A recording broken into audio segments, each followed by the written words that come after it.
자, 우리 디스플레이 얘기 좀 해볼게요. 앞전에 금방 제가 우리는 섹터의 순환매를 잘 이해하고 계시라고 그랬죠. 자, 그런데 분명히 2차 전지 섹터는 너무 많이 올라갔으니까 조정이 올 수 있다고 그랬어요. 올지 않을지 모르지만 올 수 있는 확률이 있어요. 자, 두 번째, 전기차는 이제 중간쯤에 달려나가고 있는, 지금 달리는 말이죠. 달리는 말이에요. 그래서 아직 안 달리고 밑에서 어영부영되는 말이 있다면 사야 돼요. 그럼 얘가 추임마라고 그러죠. 왜 뒤에서 빵 따라 올라가요. 자, 그런데 여기서 딱 한 가지 애매한 섹터가 바로 OLED예요. 사실 반도체 섹터는 굉장히 바닥권에 있기 때문에 제가 무조건 사야 된다고 그랬죠. 무조건 사야 되는 거예요. 그러면 나중에 3개월, 6개월 뒤에 반도체 주가들은 굉장히 크게 올라갈 수 있습니다. 대신에 OLED 관련주들도 굉장히 바닥권에 있어요.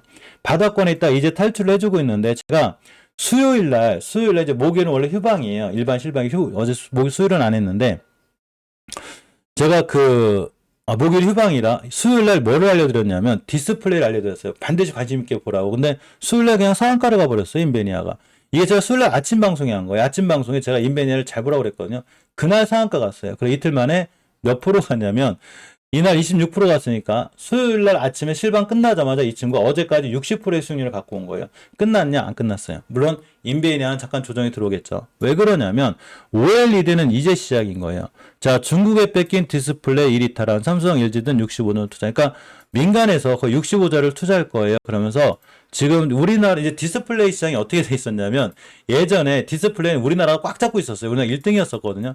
여기를 중국이 따라온 거예요. 따라잡아가지고 지금 우리나라가 디스플레이는 2등인가 3등인가 그래 밀렸어요. 중국한테 밀렸는데 우리나라가 압도적으로 1등을 하고 있는 게 있어요. 이게 바로 OLED죠. 그래서 이 OLED에 대한 격차를 굉장히 중국하고 더 벌리려고 저런 투자를 하는 건데 이제는 일반 디스플레이까지 중국을 따라잡겠다는 거죠.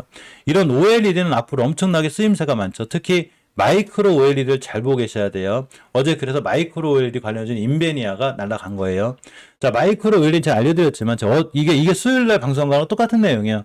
우리가 지금은 휴대폰을 잘 안 바꾸죠. 그냥 기존에 있는 휴대폰으로 바꾸면 돼요. 이 휴대폰이 OLED 휴대폰으로 바뀌는 순간 모든 사람들은 안 바꿀 수가 없어요. 저래도 바꿔요. 저래도. 제가 솔직히 영화를 좋아하다 보니까 휴대폰 영화를 많이 보거든요. 그러면 일반적으로 좋은 화질로 보는 게 좋잖아. 같은 값이면. 이걸 뭐라고 하냐면 바로 산업계의 패러다임이 바뀌는 거예요. 그죠? 자, 일반 내연기관차에서 전기차로 바뀌는 건 산업계의 큰 혁명이죠. 패러다임이 변하는 거예요. 일반적으로 일반 디스플레이, LCD 플레이에서 OLED로다가 즉 산업계의 패러다임이 바뀌는 거죠. 특히나 애플의 앞으로 아이패드는 아이폰이라든가 이런 건 전부 다 OLED로 바뀔 수밖에 없어요. 앞으로 미래에 다가올 시장이라는 거죠. 그러면 항상 알려드렸듯이 전기차 시장이 커지기 전에 전기차 관련주를 미리 사놔야 되듯이 OLED 시장이 자꾸 커지기 전에 반드시 마이크로 OLED 관련주들을 내가 미리 선침해를 해놔야 되는 거예요. 제 채널의 모토는 항상 수익 매매죠. 미리 시장의 주도주로 올 거를 미리 숨어 들어가서 선침을 해놓고 바로 그러한 시장이 왔을 때 내가 수익을 받는 것. 이게 제가 취하는 가장 좋은 방법이죠. 자, 삼성 디스플레이가 미국의 OLED 업체 이매진을 인수했습니다. 뭐를 인수했어요? 미국의 OLED 업체를 인수했어요.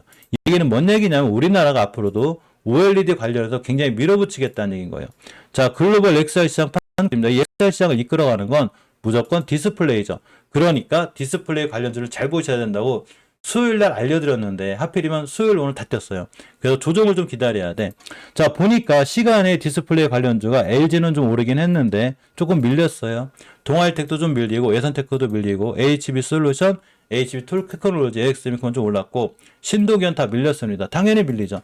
3일 동안 계속 올랐으니까. 자, 그런데 시간에 뛴 종목을 조심해야 되고 시간에 떨어진 종목을 너무 걱정하지 마요. 시간에 뛴 종목을 다음날 쫓아가 사게 되면 반드시 물리거든요. 보통 막 시간에 뛴 거 쫓아가 샀다 다음날 물리는 경우 많죠. 그러니까 시간에 뛴 종목보다는 떨어진 종목이 침착하게 기다린 사람들한테는 더 좋은 거예요. 자, 그런데 LG 디스플레이가 시총의 대장주죠. LG 디스플레이는 엄연히 월봉에서 5개선 위에 있기 때문에 추세 전환과 턴이 된 거예요. 사실은 1월달에 줬다고 그랬죠. 그런데 엉덩이가 좀 무거워요.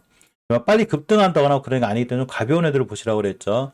선익은 대장인데 저는 아무리 대장이라도 월봉의 높은 종목을 좋아하지 않아요. 안 사면 되는 거예요. 예를 들면 우리 멤버님들하고 저 같은 경우는 단 한 번도 이런 선광이라든가 삼철이라든가 이런 걸로 이렇게 안 당해요. 왜 그러냐면 예전에 어떤 멤버님이 선광 같은 거 어떻게 생각하냐고 물어봤을 때 제가 뭐라고 그랬냐면 저는 어떤 경우도 월봉 고점에 있는 종목을 사지 않습니다라고 알려드렸어요.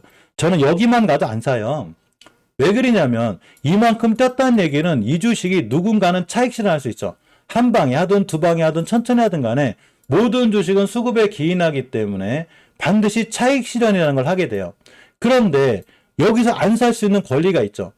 금방 알려드렸듯이 2차 전지 중에 너무 높은 걸 제가 왜 사지 말라고 그래요. 물론 걔네들이 여기쯤에 있어가지고 더 안 갈지 모르겠지만 너무 올라가게 되면 누군가는 차익 실현하게 되죠. 그러니까 이렇게 됐죠. 물론 그래서 그린 건지 아닌 건지 모르겠지만 어차피 어떤 뉴스랑 상관없이 월봉 고점에 있는 건 안 사는 게 좋아요. 무조건.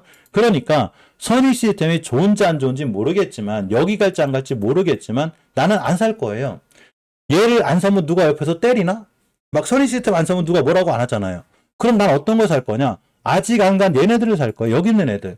이해하셨죠? 아까 반도체가 제가 바닥권에 있다고 그랬죠.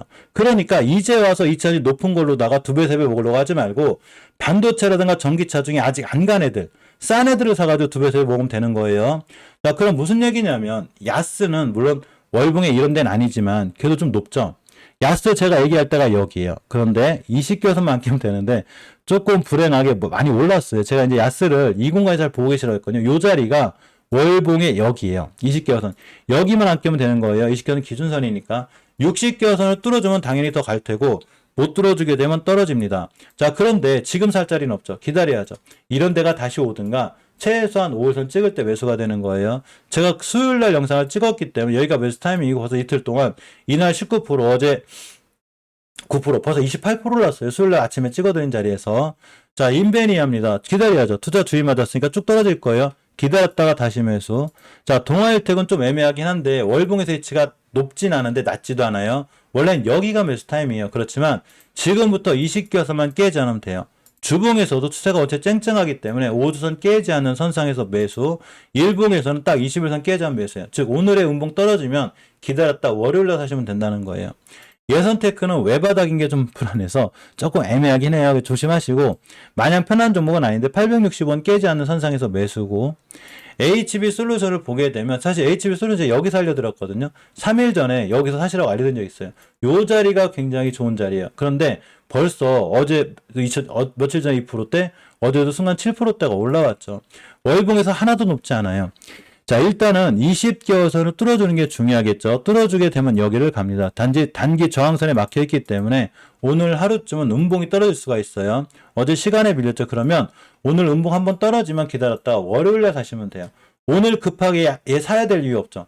막 오늘 안 사면 큰일 날 것 같죠. 대신에 오늘 뛸 거면 어제 종가를 훼손하지 않으면 또 떼요. 이해하셨죠? 이건 HB 테크놀로지도 마찬가지입니다. 제가 알려드린 데가 여기에요. 여기서 사시라고. 근데 이날 벌써 13%.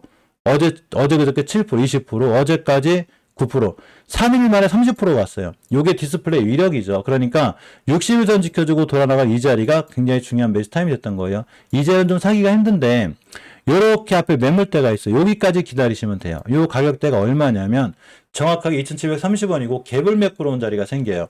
이렇게 갭을 메꾸게 되면 5일선 근처 매수 깨면 손자 이렇게 하시면 됩니다.